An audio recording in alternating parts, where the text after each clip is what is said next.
आपकी दुकान है और आपके ठीक सामने एक बहुत बड़ी चमचमाती हुई दुकान है। एसी की ठंडी हवा, कंप्यूटर वाले बिल और ग्राहकों की भीड़।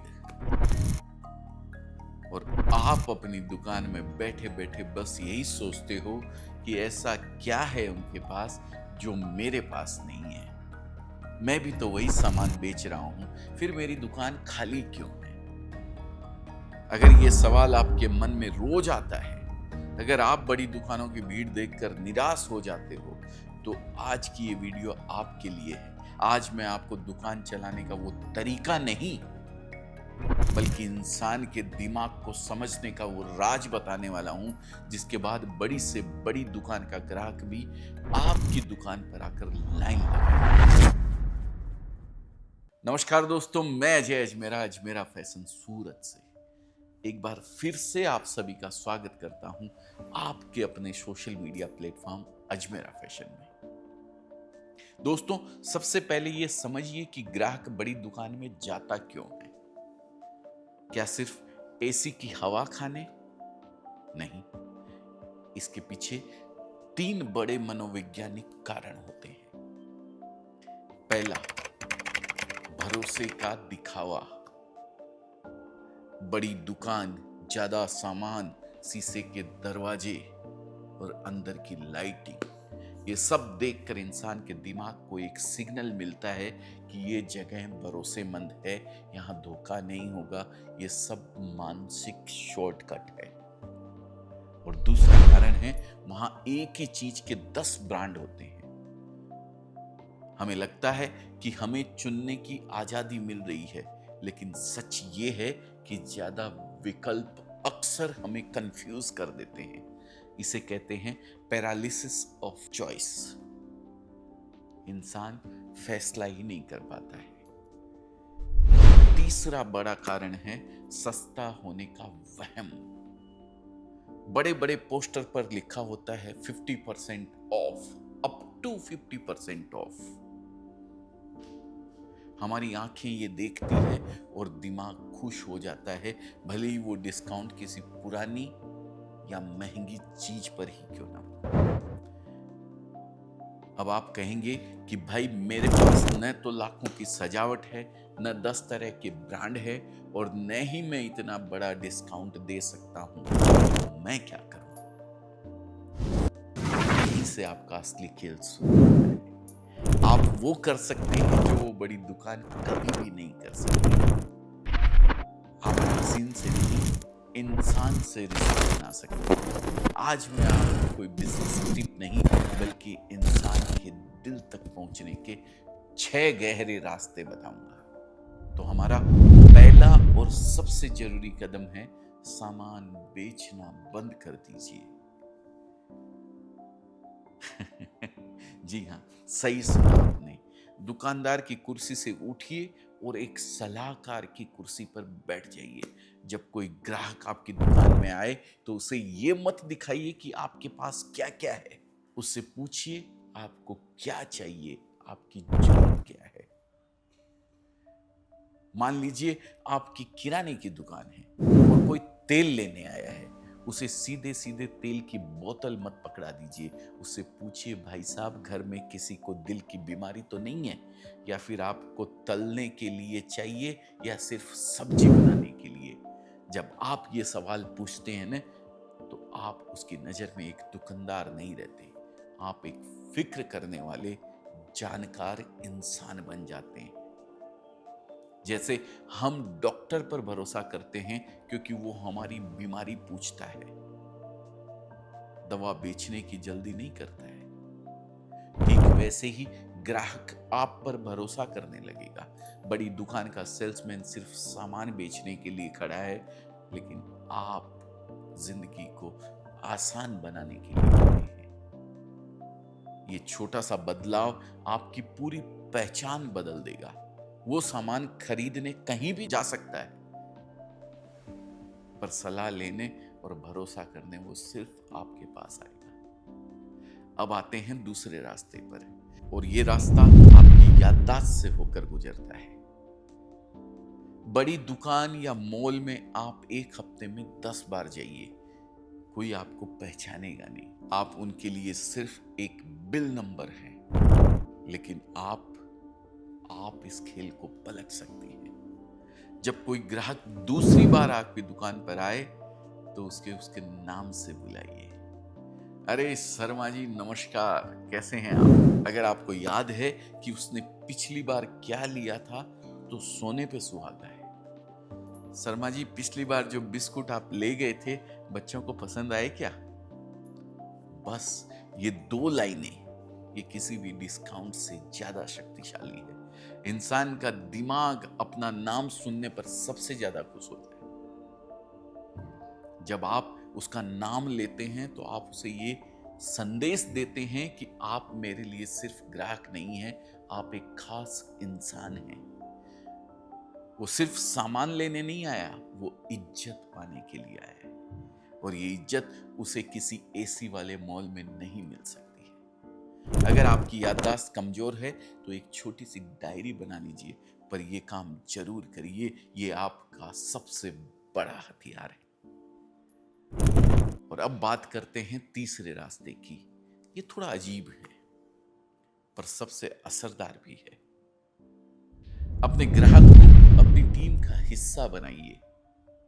आप बोलेंगे ये कैसे होगा भाई? बहुत आसान है। जब भी आप दुकान में कोई नया सामान लाने की सोचें या दुकान की जगह थोड़ी बदलने की सोचें तो अपने 4-5 पुराने समझदार ग्राहकों से सलाह लीजिए। उनसे जाकर पूछिए, गुप्ता जी मैं सोच रहा हूं कि दुकान में एक नई कंपनी का आटा रख लूं, आपके हिसाब से कैसा रहेगा? मोहल्ले में लोग खरीदेंगे क्या? जैसे ही आप ये सवाल पूछते हैं एक जादू होता है।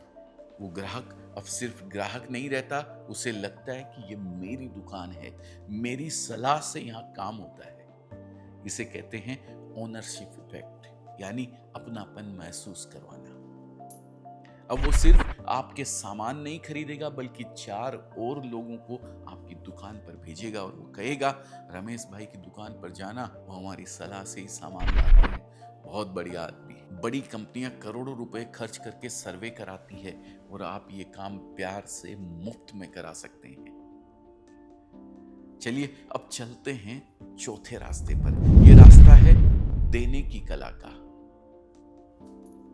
दोस्तों मनोविज्ञान का एक बहुत गहरा नियम है, रेसिप्रोसिटी का नियम। इसका मतलब है कि जब कोई हमें कुछ देता है तो हमारे ऊपर एक अनकहा कर्ज चढ़ा जाता है, हम भी उसे कुछ वापस देना चाहते हैं। आपको इसी का इस्तेमाल करना है। जब कोई ग्राहक आपसे सब्जी खरीदे तो ऊपर से थोड़ा सा धनिया मिर्च बिना मांगे डाल दीजिए। कोई किराने का सामान ले तो एक छोटी सी टॉफी बच्चे के हाथ में थमा दीजिए। इस धनिया मिर्च की कीमत शायद 1 रुपया भी ना हो, लेकिन इसका असर लाखों का है। ग्राहक के मन में आता है देखो कितना अच्छा आदमी है, मैंने तो मांगा भी नहीं था। वो बस 1 रुपए के धनिये के बदले आपको 100 रुपए की वफादारी दे जाता है। वो अगली बार सब्जी लेने के लिए आधा किलोमीटर दूर भी जाएगा, पर आएगा आप ही की दुकान पर, क्योंकि आपने उसे सिर्फ सामान नहीं दिया, आपने उसे एक तोहफा दिया है, एक छोटा सा प्यार भरा तोहफा। अब आता है 5वां रास्ता। अपनी दुकान को दुकान नहीं एक अड्डा बनाइए। इंसान को एक ऐसी जगह की तलाश हमेशा रहती है जो न उसका घर हो न उसके काम करने की जगह। एक ऐसी जगह जहां वो 2 पल रुककर किसी से बात कर सके। आपकी दुकान वो जगह बन सकती है। दुकान के बाहर एक छोटा सा बेंच या 2 स्टूल लगा दीजिए। किसी थके हुए राहगीर को 1 गिलास पानी पिला दीजिए। अपने पुराने ग्राहकों से सिर्फ काम की नहीं, थोड़ी इधर उधर की बातें कर लीजिए। जैसे, और वर्मा जी बेटे की नौकरी का क्या हुआ? भाभी जी मोहल्ले में सब ठीक है ना? आपकी दुकान मोहल्ले की खबरों का सुख दुख बांटने का एक केंद्र बन जाएगी। लोग सिर्फ सामान खरीदने नहीं आएंगे, वो आपसे 2 पल बतियाने, माहौल में घुलने मिलने आएंगे। बड़ी दुकानों में ये नामुमकिन है। वहां कोई किसी से बात नहीं करता। आपकी ये छोटी सी पहल आपको दुकानदार से मोहल्ले का एक अहम हिस्सा बना देगी। और अब हम आ गए हैं अपने छठे और आखिरी रास्ते पर। यह रास्ता है हद से ज्यादा ईमानदार होने का। यह सुनने में थोड़ा उल्टा लगेगा, पर यह सबसे बड़ा सच है दोस्तों। अगर आपकी दुकान में कोई चीज अच्छी नहीं है तो उसे बेचने की कोशिश बिल्कुल मत कीजिए। ग्राहक को खुद बताइए। अगर कोई टमाटर लेने आया है और आज आपके टमाटर ताजे नहीं हैं, तो उससे कहिए, भाई साहब आज टमाटर अच्छे नहीं हैं, आप सब्जी कल ले जाइएगा, कल ताजे आएंगे, नहीं तो आज सब्जी खराब हो जाएगी। वो ग्राहक एक पल के लिए चौंक जाएगा। वो सोचेगा कि ये कैसा दुकानदार है जो अपना ही माल खराब बता रहा है, लेकिन उसी पल उसके दिल में आपके लिए इज्जत 10 गुना बढ़ जाएगी। उसका भरोसा पत्थर की लकीर जैसा पक्का हो जाएगा कि ये आदमी मुझे कभी धोखा नहीं दे सकता। वो उस एक दिन टमाटर नहीं खरीदेगा, पर जिंदगी भर के लिए आपका ग्राहक बन जाएगा। वो 10 लोगों को और बताएगा कि उस दुकान पर जाओ, वहां कभी गलत चीज नहीं मिलती। आपकी ईमानदारी आपकी सबसे बड़ी मार्केटिंग होगी। तो दोस्तों, चलिए इन 6 रास्तों को एक बार फिर से याद करते हैं।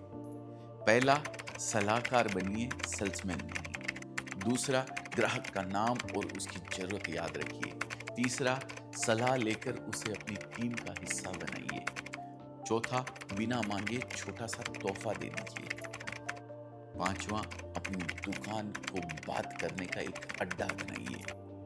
और छठा, अपनी कमजोरी को भी ईमानदारी से बताइए।